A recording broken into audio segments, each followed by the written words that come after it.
লিয়ের aunty লিলির সাথে দেখা করতে আসে আর বলে ও তোমাকে ভালোবাসে না, লি অন্য কাউকে ভালোবাসে যে তাকে ছোটকালে বাঁচিয়েছিল। আর ফটো দেখালে লিলি সব বুঝতে পারে আর সে অনেক কষ্ট পায়। আর বাড়িতে এসে লিকে জিজ্ঞেস করে তুমি কি সত্যি আমাকে ভালোবাসে। লি এড়াতে গেলে বলে আমি সব বুঝতে পেরেছি, তুমি আমাকে ভালোবাসো না, অন্য কাউকে ভালোবাসো, তোমার আন্টি আমাকে সব বলেছে। আর লিলি বলে আমি এখানে থাকতে চাই না আর চলে যেতে লাগে। তখনই লি আটকায় আর জবরদস্তি তার সাথে কিস করতে থাকে। তখন লিলি কাঁদে। তখনই লির মনে পড়ে যে ছোটবেলায় তার বাবাও অতিরিক্ত ভালোবাসার কারণে তার মাকে মারতো, সেটা সে করছে। আর এটা বলে সরে দাঁড়ালে লিলি বাড়ি থেকে চলে যায়।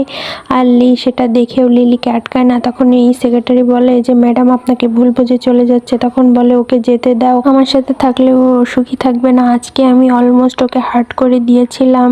এরপরে লিলি এদিকে কম্পিটিশন জিতে যায় আর খুব খুশি হয়।